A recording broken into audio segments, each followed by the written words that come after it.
자, 우리 2회 3회? 2회라고 그랬죠? 2회 3월 25일 5번 문제 보시면 돼요. 3월 25일 5번 문제 2회. 다음 중 법인세법상 과세소득법에 대한 설명이다. 옳지 않은 것을 물었습니다. 영리내국법인 중에서 법소정요건 충족 시 미환류소득에 대해서 법인세 납세 의무가 있다. 법소정요건 충족이라고 하면은 상호 출자 제한에 걸린 내국법인에 해당하는 기업들은 미환류 소득에 대한 납세 의무가 있습니다. 그래서 1번 맞고요. 그래서 독점 규제 및 공정거래에 관한 법률에 의해서 상호 출자 제한 기업 집단에 속하는 내국법인이 납세 의무가 있는 거예요. 외국법인은 납세 의무가 없습니다. 미환류 소득에 대해서는. 외국법인은 비사업용 토지 양도소득에 대해서 법인세 납세 의무가 있다. 여러분, 비사업용 토지 양도소득은 토지 등 양도차익에 대한 법인세라고 해서 모든 법인이 다 납세 의무가 있습니다. 2번이 잘못됐네요. 자, 외국법인이 납세 의무가 없는 게 딱 두 개 있는데 뭘까요? 청산소득하고 미환류소득. 청산소득과 미환류소득은 외국법인은 납세 의무가 없어요. 시험 문제 많이 나오는 게 과세소득 범위에서 청산소득과 미환류소득은 누구만 납세 의무가 있을까요? 내국 영리법인만 납세 의무가 있습니다. 자, 동그라미 3번. 영리내국법인이 해산한 경우에 그 청산소득 금액은 해산에 의한 자녀재산 가액에서 해산 등기일 현재, 여러분 자녀재산이라고 하면 자산에서 부채를 빼준 걸 얘기를 하는 겁니다. 자산에서 부채를 빼준 걸 자녀재산이라고 하고요. 거기에서 자기자본 총액을 공제한 금액을 우리가 뭐라고 하냐면 청산소득이라는 말을 쓰는 거야. 청산소득. 쉽게 얘기해서 우리 여기 재무상태표가 있어요. 재무상태표가 있는데 자산이 10억이 있어요. 부채가 3억이 있습니다. 자본이 7억이 있어요. 근데 이 자산이 만약에 토지라고 가정을 한번 해봅시다. 토지라고 가정을 한번 해볼게요. 여러분, 이 자산 토지는 장부가액이지, 그치? 현재 거래되는 금액은 10억이 아닐 수도 있는 거죠, 그쵸? 그래서 청산을 했더니 여기 봐봐.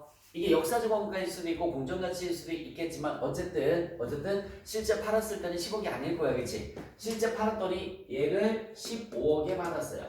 15억 받았습니다. 그러면은 15억에서 부채를 빼주면은 자녀재산이 얼마가 될까요? 15억에서 일단 빚을 3억 갚았어요. 얼마가 되지? 12억이에요. 12억에서 요 자본이 자기 자본이란 말이야. 자기 자본. 자본을 빼주시면은 12억에서 자기 자본 7억을 빼주면 청산소득이 얼마로 예산이 되는 거죠? 5억. 여기에 대해서 납부하는 게 청산소득에 대한 법인세다. 자, 그 다음에 동그라미 4번을 보시면은 비영리 내국법인은 주식의 양도로 인해서 생기는 수입에 대해서 법인세 납세 의무가 있습니다. 당연히 맞죠. 주식의 양도로 인해서 생기는 수입이 뭐지? 단기매매 증권 처분이, 매도가능 증권 처분이 이런 걸 얘기하는 거죠, 그쵸? 당연히 법인세 납세 의무 있습니다. 수익사업일 테니까. 비영리 내국법인은, 여러분, 비영리 내국법인은 고유목적 사업에 대해서는 세금을 안 내요. 근데 수익사업에 대해서는 세금을 냅니다. 수익사업에 대해서는. 고유목적 사업이 뭐지? 예를 들어 학교의 고유목적 사업은 뭐예요? 교육이죠. 뭐 이런 것들을 제가 나머지 소득에 대해서는 법인세 납세 의무가 있는 거야. 6번. 소득처분에 관한 설명이다. 옳지 않은 것을 물었습니다. 소득의 귀속자가 출자자이면 뭐지? 배당. 임원이면 뭐죠? 상여. 근데 출자 임원이면 뭘까요? 상여입니다. 상여. 1번이 틀렸네요. 그러니까 그냥 출자자만 나오면 배당이에요. 배당. 그냥 임원 이렇게만 나오면 상여가 되는 거야. 그런데 출자자이면서 임원인 경우 출자 임원은 상여로 소득 처분이 됩니다. 1번 틀렸고요. 2번. 기타 사회이출 처분 시 귀속자의 소득에 포함해서 이미 과세되었으므로 추가 과세는 하지 않으며 이에 법인세 원천 징수도 없다. 당연히 여러분 원천 징수 있는 거는 뭐가 있죠? 우리 소득 처분에 단기 순이익 플러스 임금 산입, 순금 불산입의 소득 처분. 여기에 뭐가 있다고 그랬죠? 유보가 있고요. 그 다음에 또 뭐가 있어요? 유출. 그 다음에 기타가 있는데 이 유출에 뭐가 있지? 배당, 그 다음에 상여, 배당, 상여, 기타 소득, 그리고 기타 사회 유출 이렇게 있잖아, 그치? 배당하고 상여, 기타 소득은 세금 내야 돼요, 말아야 돼요? 내야 되겠죠? 그러니까 원천징수 한다고요. 근데 기타 사회 유출은 소득세하고는 관련이 있다, 없다? 없다라고 했단 말이에요. 기타 사회 유출은 소득세하고는 관련이 없습니다. 그래서 원천징수 의무 없어요. 동그라미 3번. 이번은 세무조정의 효과가 사회로 유출되지 않고 사내에 남아서 결산상 순자산보다, 즉 기업회계상 순자산보다 세무상, 법인세법상 자 순자산을 증가시키는 경우에 유보라는 말을 쓰는 거고요. 반대로 감소시키는 경우에는 마이너스 유보다라는 말을 씁니다. 감소시키는 경우에는 마이너스 유보. 다시 한번 말씀드릴게요. 유보는 세무조정의 효과가 사회로 유출되지 않고 사내에 남아서 결산상 순자산보다 세무상 순자산을 증가시킨 경우에 하는 소득처분이다. 이걸 갖다가 우리가 유보라는 말을 쓰는 거야. 유보. 자, 여기 잠깐만 이것도 개념 뭐 설명 간단하게 하고 넘어가면 봐요. 단기매매 증권만 볼게. 단기매매 증권 100원, 대변의 현금 100원 이렇게. 주가가 올라갔네. 주가가 올랐어요. 그러면은 단기매매 증권 만약에 150원이 되면 50원만큼 올랐죠, 그쵸? 그러면은 대변에 뭐라고 하지? 단기매매 증권 평가이익이 얼마죠? 50원 이렇게 하지. 그러면 재무상태표에서 잘 봐. 재무상태표에서 단기매매 증권이 얼마로 하고 들어가지? 토탈 150원 이렇게 들어갈 거 아니야. 맞아요? 부채가 없어요. 부채가 없으면 자본도 얼마가 되는 거지? 그대로 150원 이렇게 되는 거지. 자, 다시 한번 얘기해 줄게요. 단기매매 증권만 보라고요. 단기매매 증권이 100원이고 단기매매 증권이 50원. 평가이익이 50원. 그러면 두 개 더해서 재무상태표는 150원이 들어간단 말이야. 부채가 없으면 자본도, 자산 마이너스 부채는 자본이잖아, 그쵸? 자본도 얼마가 되죠? 150원이에요. 자, 그런데 이거 세법에서는 요거를 여기 봐봐. 요게 이제 기업회계상 자본이고요. 세법상 자본, 즉 순자산. 세법상 순자산은 과연 얼마냐라는 얘기야. 세법상 순자산. 쉽게 얘기해서 세법으로 재무상태표를 작성을 하면 단기매매 증권이 얼마가 맞을까라는 얘기지. 이 중에는 가짜이익이 얼마 있어? 50원 있지. 가짜이익이 어떤 세무조정에 준다고 배웠을까요? 입금 불산입. 단기매매 증권 평가에 50원. 소득처분은 입금 불산입이 마이너스니까 마이너스 유보. 이렇게 해주면 되는 거지, 그치? 50원만큼 빼주란 얘기지. 50원만큼 빼주란 얘기예요. 그럼 150원이 아니라 50원만큼을 마이너스 빼서 얼마가 되는 거지? 100원이 되는 거죠. 그럼 부채가 없잖아요. 부채가 없으면은 세무상 순자산은 자본은 얼마가 되는 거야? 그냥 100원이 되는 거란 말이야. 이게 유보예요. 이게 유보. 그래서 우리 여기 봐요. 기업회계상 얘는 기업회계 기준의 재무상태표야. 재무상태표에 단기매매 증권이 150원, 부채가 없으면 자본이 150원인데 이 중에는 가짜이익이 있잖아, 그치? 가짜이익, 입금불산입. 입금불산입의 부는 마이너스니까 마이너스 유보. 이렇게 하면은 세무상 순자산을 구할 때 단기매매 증권은 150원이 아니라 50원을 빼서 얼마가 되는 거라고요? 100원이 되는 거야. 부채 없으니까 자본은 얼마가 되죠? 50원, 100원 이렇게 되는 거죠. 그래서 마이너스 유보는 세무상 순자산을 감소시키는 거고 반대로 이거랑 반대는 뭐가 될까요? 플러스 유보가 되겠죠, 그쵸? 플러스 유보는 얘가 증가되는 그런 효과를 가져오는 게 유보의 개념이다 라고 생각을 해주시면 돼요. 자, 다시 한번 동그라미 3번 읽어볼게요. 유보는 세무조정의 효과가 사회로 유출되는 게 아니야. 산에 남아서 결산상 순자산보다 세무상 순자산을 증가시키는 경우 이게 결산상 순자산, 세무상 순자산 마이너스 유보는 감소, 플러스 유보는 증가 이렇게 된다고 생각을 해주시면 됩니다. 동그라미 4번 업무무관 자산을 대표자가 사용하고 있는 경우 업무무관 자산 차입금이자 송금불산입액은 기타 사회 유출을 소득처분한다 라고 나와 있습니다. 여러분 이거 4번 틀릴 수 있겠지? 대표자니까 상이 아닌가? 이렇게 생각할 수 있어요, 없어요? 있죠? 기타 사회 유출이에요. 그 업무무관 자산이 뭐냐면 이렇게 설명했었어요. 여기 잠깐만 보자. 여기 기업이 있어요. 기업이 있고 여기 은행이 있습니다. 잘 봐야 돼. 기업이 은행에서 1,000만 원을 빌려왔어요. 1,000만 원을 빌려왔고 이렇게 이자를 지급을 했습니다. 이자를 지급을 했어요. 100만 원을 지급을 했어요. 100만 원을 지급을 했어요. 그러면 수익 마이너스 비용은 당기 순이익 계산할 때 비용으로 100만 원이 가서 순이익이 100만 원이 줄어들어서 결국은 세금이 줄어들겠지. 세금이 줄어들 거야. 요것만 놓고 보면 아무런 문제 없죠, 그쵸? 정상적으로 은행에서 돈을 빌려서 이자를 지급한 거잖아, 그치? 다시 한번 정상적으로 은행에서 돈을 빌려서 이자를 지급했단 말이에요. 요 이자 지급한 거 비용 처리가 돼서 순이익이 줄어들어서 세금이 줄어드는 건데, 문제는 재무상태표를 봤더니 대표이사가 쓴 가지기금이, 이 가지기금 누가 개인적으로 쓰는 거야? 대표이사 개인적으로 쓰는 거지. 1,000만 원이 있더라. 1,000만 원이 있더라. 그러면은 은행에서 빌려온 돈을 갖다가, 여기 봐요. 은행에서 빌린 돈을 다 누가 갖다 쓰려는 거야? 이 돈을 대표이사가 갖다 쓰는 거지, 그치? 그러면은 이 비용 인정해주지 않겠다라는 얘기입니다. 은행에 지급된 이 이자 비용 플러스 뭐 해주겠다는 얘기예요? 송금 불산입. 업무와 무관하게 썼잖아요. 그래서 업무 무관 자산이자라는 말을 쓰는 거야. 100만 원 소득 처분은 은행에 돈 나간 거지, 그치? 은행에 돈 나간 거니까 뭐예요? 기타 사회 유출 이렇게. 그래서 세금 줄이는 걸 방지하겠다라는 얘기입니다. 이게 업무 무관 자산이자야. 다시 한번. 그래서 업무 무관 자산이자는 은행에 나간 이자를 인정을 안 해주는 거기 때문에 상여가 아니라 뭐라고요? 여기 얘가 대표이사가 아니잖아. 은행이잖아. 그래서 기타 사회 유출 이렇게 되는 거야. 요 돈이 나간 게 여기 봐. 요 이자 나간 게 대표이사일 때 상여가 되는 거예요. 주주일 때 배당이 되는 거고. 은행이니까 회사잖아. 회사면 뭐가 되는 거라고요? 기타 사회 유출 이렇게 되는 겁니다. 자, 한 번만 다시 천천히. 은행에서 돈을 빌리고 이자를 줬어. 요 이자는 은행한테 나간 거야. 근데 이 빌린 돈을 갖다가 대표이사가 다 가져갔어. 업무랑 무관하게. 그럼 이 이자 비용 원래는 비용 인정이 되는데 대표이사가 가져간 돈이지, 그치? 이 비용은 인정해주지 않겠다. 송금불산이 업무무관 자산이자 100만 원. 그럼 이 돈 누가 가져갔느냐? 은행이 가져갔잖아. 그죠? 얘가 대표이사면 상여, 얘가 주주면 배당, 얘가 은행이니까 뭐라고요? 기타사회 유출. 그래서 기타사회 유출로 소득처분을 해주는 거라고요. 시험 볼 때 대표이사니까 상여지 하고 4번 체크하는 순간 틀린 거야. 아니면 또 이렇게 외워도 되죠. 이거 외웠잖아. 채, 비, 범, 어.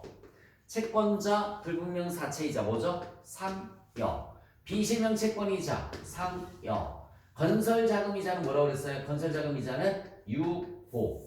업무무관 자산이자 기타사회 유출. 이것도 시험 문제 많이 나오잖아요. 이게 지급이자 송금불산입 빼는 순서. 그래서 채권자 불분명 사채이자 상여, 비실명 채권이자 상여, 건설자금이자 유보, 업무무관 자산이자는 기타사회 유출 이렇게 되는 겁니다. 그래서 6번에 4번을 답으로 체크하는 친구들 상당히 많아요. 대표자니까. 아닙니다. 절대. 업무무관 자산이자는 기타사회 유출로 소득처분이 되는 거야. 자, 그 다음에 7번 문제 한번 볼게요. 법인세법상 입금에 산입되는 금액은 얼마인가 밑줄 쳐볼까? 입금에 밑줄 치고 수익이라고 써보세요. 수익. 쉽게 수익으로 처리되는 금액을 묻는 거나 마찬가지인 거야. 다시 한번 얘기해 줄게요. 우리 기업회계 기준에서 수익을 법인세법에서 뭐라고 하지? 입금이라고 하잖아. 그죠? 야, 입금에 산입되는 금액은 수익이 얼마니? 라는 얘기야. 첫 번째, 여러분들 부가가치세 매출수익이 수익이니? 수익이야? 여기 잠깐만 거기 들어보세요. 이렇게 해석하는 거야. 돈 들어왔어. 돈이 10만 원 들어왔어요. 대변에 매출이야. 매출이 10만 원이에요. 쉽게 얘기해서. 수익 맞지? 맞아? 그 얘는 입금이지. 얘는 뭐라고 한다고요? 입금. 근데 물건을 팔면 매출 대금만 들어오는 게 아니지, 그치? 모두 같이 맞지? 분기를 분리해서 하는 거예요. 현금 10,000원. 대변에 뭐 받니? VAT 예수금. 금액은 얼마죠? 10,000원. 그냥 우리가 합쳐서 현금 11만 원 이렇게 썼을 뿐이잖아, 그치? 내가 이렇게 갈랐어요. 얘는 수익이니 수익이 아니니? 수익이 아니지. 부채지. 그럼 수익이 아닌 걸 뭐라고 하느냐면 입금 불산입이라는 말을 쓰는 거예요. 돈이 들어왔잖아, 그치? 돈이 들어오면 일단은 수익이냐? 이렇게 생각을 하는 거야. 입금이냐? 라는 얘기지. 돈이 들어왔으면. 자, 다시 한번 얘기해 줄게요. 돈이 들어왔어. 그러면 이 상대방이 뭐냐에 따라서 수익이냐 수익이 아니냐 이렇게 갈라지는 거라고요. 돈이 들어왔는데 뭐지? 매출이는 수익이구나. 입금. 돈 들어왔는데 이거 뭐지? 했더니 부가세는 에이 내게 아니잖아, 그치? 그럼 뭐라고 한다고요? 입금 불산입. 그래서 일단 법인세법은 돈 들어오면 다 입금이야 라고 생각해도 상관이 없어요. 그런데 이것처럼 내용을 봤더니 부가세 되겠지? 내게 아니잖아, 그죠? 그럼 입금 불산입 이런 말 쓰는 거야. 자, 그 다음에 법인세 과후납금의 환급금에 대한 이자 밑줄 쳐보세요. 환급금에 대한 이자는 보상의 성격이므로 입금 불산입 이렇게 써보세요. 보상의 성격이므로 입금 불산입. 보상의 성격이므로 입금 불산입 이란 말 씁니다. 입금 불산입. 자, 그 다음에 채무 면제액 비탕감 받은 거 맞죠? 그쵸? 입금이에요. 입금. 상품 판매로 받은 금액 당연히 입금이죠. 매출이니까. 자기 주식 처분 이익도 역시 마찬가지 입금이라고 배웠어요. 그쵸?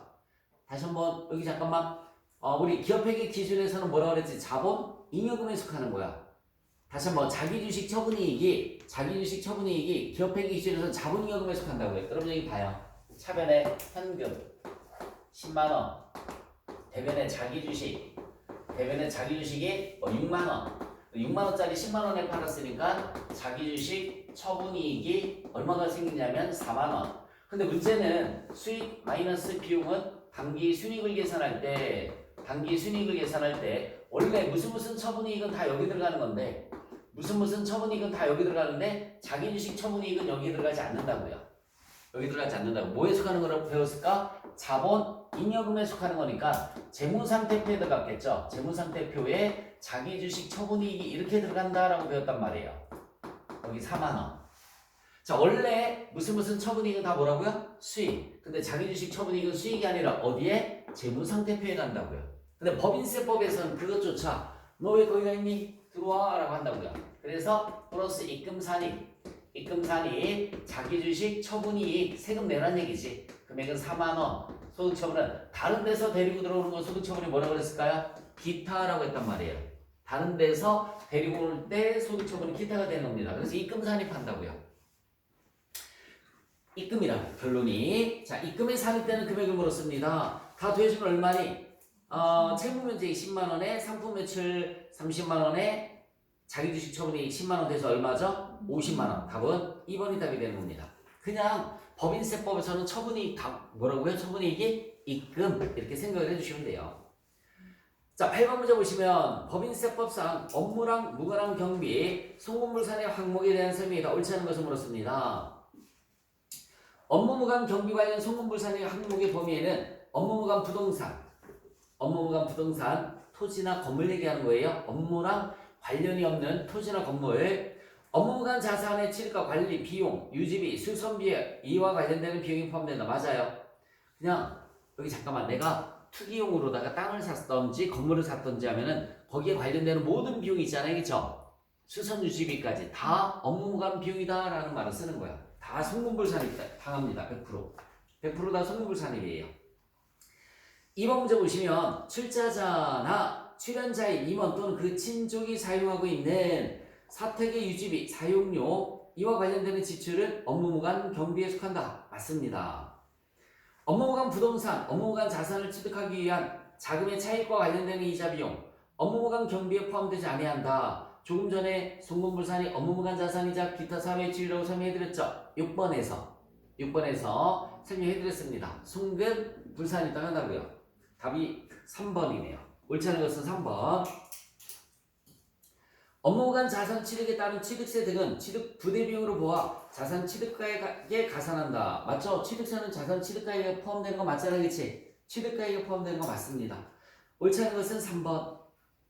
자, 그 다음에 9번 문제를 한번 볼게요. 다음의 항목을 손익계산서에 비용 처리하였다. 주식회사 3일에 24기 각사년도 소득금액 계산 시 송금불산입되는 금액은 얼마인가? 이렇게 물었습니다. 송금불산입되는 걸 물었어요. 가산금 송금불산입이에요. 왜냐하면 국세를 체납하지 않았다면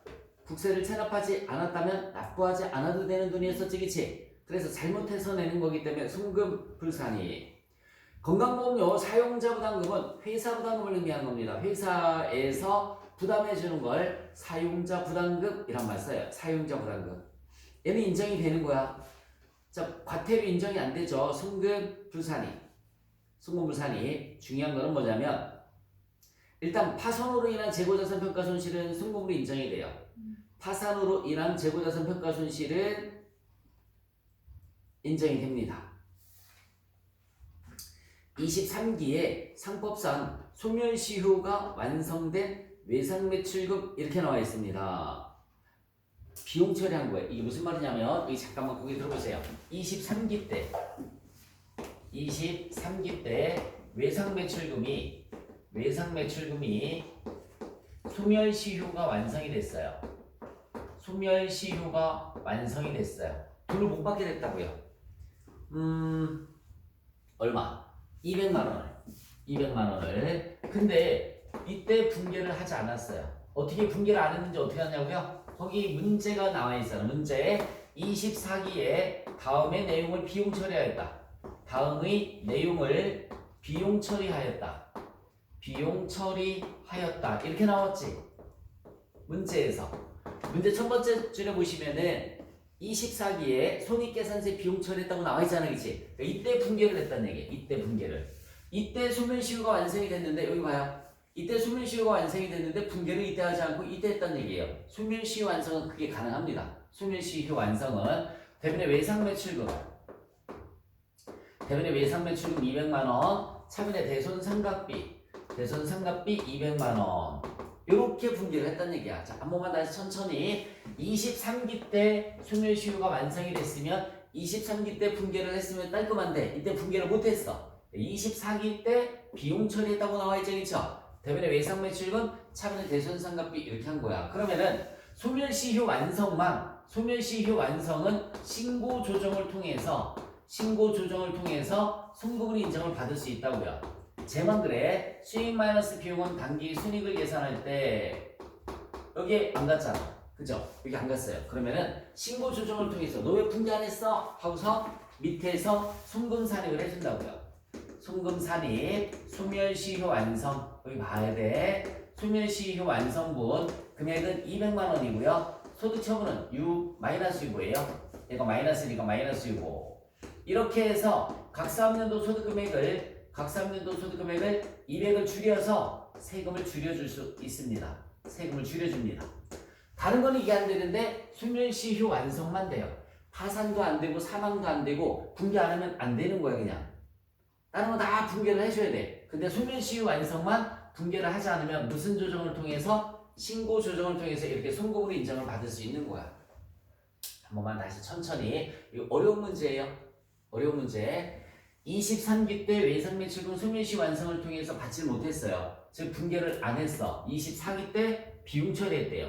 이때 분개를 했다는 얘기야. 대변의 외상매출금, 차변의 대손상각비. 다른 거는 이런 게 된다 안 된다? 안 된다. 파산, 사망, 실종 이런 거 안 된다고요. 그런데 소멸시효 완성만 이게 가능한 거야. 그럼 이때 신고 조정을 통해서 이렇게 송금산이 받아서 세금을 줄입니다. 그럼 이때 분개했을 때는 여기 봐요. 수익 마이너스 비용은 단기 순이익을 예산할 때 얘가 비용이잖아. 그치? 여기 또 200만 원이 또 가네? 그럼 200이 또 줄어드네? 아니 여기서 200 줄어들었는데 또 줄어들지? 그럼 돼야 안 돼? 안 되잖아요. 그래서 앞에서 요 비용 인정하면 안 되겠지, 그치? 앞에서 인정받았으니까 이거 추가로 인정해주면 더블로 인정을 받을 수 있는 거니까 이 비용 인정하면 안 돼요. 플러스 송금불산입. 그 이유가 뭐야? 송금불산입하는 이유가 소멸시효 완성을 신고 조정을 했단 말이에요. 신고 조정분 이렇게. 소멸시 완성 신고 조정분 200 소득 처분의 유보 이렇게 되는 거야. 그럼 제로가 나오겠네요. 여기서 비용 인정 받았으니까 여기서 비용 인정해 주지 않겠다라는 얘기야. 쉬운 내용은 아니라고 그랬습니다. 그래서 소멸시 완성분 송금불산입 항목으로 들어가는 거야. 그러면 이 문제에서 송금불산입 때는 금액을 얼마인가 이렇게 물었습니다. 자, 가상금 500만 원의 과태료가 얼마니? 500만 원에. 소멸시 완성된 거 200만 원 더해서 1200만 원. 답은 2번이 답이 되는 거예요. 답은 2번. 다른 건 신고 조정이 안 되는데 파산 사망 이런 건 안 되는데 소멸시효 완성만 신고 조정이 된다라고 생각을 해주시면 되겠습니다. 자, 10번 문제를 보시면은 법인세법상 손익의 기속 시기에 대한 설명이다. 옳지 않은 것을 물었습니다. 손익의 기속 시기는 언제 입금 송금으로 볼 거냐라는 얘기예요. 건설, 제조, 기타 용역 제공으로 인한 입금과 송금은 그 목적물의 작업 진행률에 따른 진행 기준에 따라 입금과 송금에 산입하는 것을 원칙으로 한다. 우리 재무회계에서도 무슨 기준이었었지? 진행 기준이었었죠. 법인세법도 똑같이 무슨 기준? 진행 기준이라는 얘기입니다. 상품 등의 시용 판매의 경우, 시용 판매가 뭐예요? 먼저 사용해보고 구매 의사를 결정하는 거죠, 그렇죠? 시용 판매의 경우 상대방이 그 상품 등에 대한 구입 의사를 표시한 날, 맞아요. 구매이사를 표시했을 때 입금 송금으로 보는 거고 입금 송금으로 보는 거 맞습니다. 3번 장기 할부 조건이라 함은 자산의 판매 또는 양도로서 판매 금액 또는 수익 금액을 월부 또는 연부 기타의 지불 방법에 따라 2회 이상으로 부담해서 수입하는 것 중 당해 목적물 인도일부터 다음 날부터 최종 할부금의 지급일까지의 기간이 1년 이상인 것을 말한다. 맞아요. 1년 이상인 걸 뭐라고 하죠? 장기 할부 판매라는 말을 쓰는 거고요. 근데 우리 잠깐만 우리 기업회계 기준이 있고요. 기업회계 그 다음에 법인세법 그 다음에 부가세법 헷갈리지 말라고. 부가세법이 있을 때 단기 할부 인도기준입니다. 인도기준. 법인세법도 당연히 인도기준. 얘네도 인도기준. 다 인도기준이에요. 근데 장기 할부 인도기준입니다. 얘네도 인도기준이에요. 얘네는 회수기준. 회수기준을 다른 말로 뭐라고 표현을 하느냐면 대가의 각 부분을 받기로 했을 때 대가의 각 부분을 받기로 한 때 라는 말을 씁니다. 우리 부가세법에서는 회수기준이란 말을 안 써요. 부가세법에서는 회수기준이다 라는 표현을 안 쓰고 어떤 말을 쓰냐면 대가의 각 부분을 받기로 한 때라는 말을 써요. 그런데 여기 잠깐만 보게 들어봐. 인도기준인데 얘네가 중소기업은 회수 기준을 적용할 수가 있습니다. 회수 기준을 적용할 수가 있어요. 그럼 법인세법에서도 이것을 인정을 합니다. 법인세법도 인정을 해요. 이 회수 기준의 의미가 뭐냐면 여기 잠깐만 단결부 판매는 1년 이내지기치 돈을 못 받았어도 팔았을 때 세금 내라. 다 팔았을 때 매출로 다 처리해서 세금 내라 이거야. 자, 다시 한번 얘기해 줄게요. 인도기준의 의미가 뭐냐면 물건을 팔았어. 근데 할부로 팔았으니까 돈을 다 받았어? 못 받았어? 못 받았지? 그래도 야 매출을 처리해서 세금 내 이거야. 이게 인도기준의 의미야. 장기 할부 판매도 여기 봐요. 60개월 할부로 팔았어. 돈 못 받았지 그치? 5년 동안 받는 거지? 야 그래도 다 매출로 다 처리해. 다 매출로 다 처리해서 세금 내 이거야. 근데 얘네는 받기로 한 금액만큼만 부가세 내라 이거지. 그러니까 받기로 했을 때 세금 계산서를 그때그때 끊어주라는 얘기지. 근데 중소기업은 돈도 못 받았는데 세금 내려면 부담되죠, 그쵸? 회수 기준을 적용할 수 있다고요. 그럼 법인세법에서도 이걸 인정을 해주겠다는 얘기입니다. 이거 많이 헷갈리니까 이따 잘 적어 놓으시면 되고요. 동그라미 4번. 금융회사 등이 수입하는 이자 등에 대해서는 원칙적으로 발생주에 의해서 수익이 귀속사업연도를 결정한다라고 나와 있는데 여러분 금융회사 밑줄 쳐주시고 발생주에 밑줄 치고 X 표시하세요. 금융회사는 발생주의가 아니라 실제 수입한 날, 실제 수입된 날, 수입하다는 외국에서 들어오는 게 수입한 거지, 그치? 실제 수입된 날, 실제 수입된 날의 의미가 뭐야? 실제 이자를 받은 날을 의미하는 거예요. 그래서 실제 수입된 날 수익의 귀속 사업연도로 결정을 하는 겁니다. 4번이 잘못됐어요. 발생주의가 아니라고 그랬어요. 금융회사는 뭐라고요? 실제 수입된 날이다. 11번. 자, 다음에 법인세법상 감가상각 범위의 결정 요소 중 취득가액에 관한 설명이다. 옳지 않은 것은 그렇습니다. 자본적 지출은 자산 취득원가에 가산되어 맞죠? 자산 취득원가에 가산되는 거 맞습니다. 감가상각 과정을 통해서 송금에 산입하나 수익적 지출은 지출 당시에 단기 비용으로 처리된다. 맞죠? 지출 당시에 단기 비용으로 처리되는 거 맞습니다. 재해로 멸실되어 자산의 본래 용도에 이용할 가치가 없는 건축물 등의 복구는 이용 가치가 없었는데 건축물을 복구를 했다고 나와 있습니다. 그럼 이건 무슨적 지출이 되는 거지? 자본적 지출이 되는 거죠. 시설의 개체 또는 기술 낙후로 인해서 생산설비 일부를 폐기한 경우 당해 장부가액 전액을 이 단어가 틀렸습니다. 전액이 아니라 1,000원 공제 후 송금에 산입할 수가 있습니다. 1,000원 남겨놓고 시설의 개체 또는 기술의 낙후로 인해서 생산설비의 일부를 폐기했을 때는 1,000원 남겨놓고 송금에 산입한다. 3번이 틀렸고요. 4번 개별 자산별로 수선비를 지출한 금액이 600만원 미만인 경우에는 시부인 계산을 거치지 않고 전액 송금으로 인정받을 수 있다. 이거 어저께 전선생님 1급 시험에서 나왔다. 어저께 전선생님 1급 시험에서 450만원, 자본적 지출을 450만원 발생했는데 즉시 비용 처리하였다. 비용 처리 된다, 안 된다? 된다고요. 세무 조정할 거 있다, 없다? 없다고요. 자, 다시 한번 얘기해 줄게요. 600만원 미만은 개별 자산별로 600만원 미만의 수선비는 그냥 자본적 지출 안 하고 그냥 뭘로 다 처리해도 상관이 없다고요? 수익적 지출로 처리해도 세무 조정이 없다. 마지막 한 번만 더. 개별 자산별로 600만원 미만의 수선비는 자본적 지출이라 하더라도 즉시 비용 처리할 수 있다. 즉시 비용 처리할 수 있다. 세무 조정 없다라는 얘기입니다. 그 600만원 숫자 꼭 기억해 주세요. 12번 세무 조정이 각 3년도 소득금에 미치는 영향으로 오른 것을 물었습니다. 여러분 건물부터 한번 따져보자. 건물은 여러분 전년도 부인액이 얼마 있습니까? 150만원 있죠? 여러분 여기 봐요. 전년도에 송금불산입이 150만원 이렇게 있었다는 얘기예요. 유보 이렇게.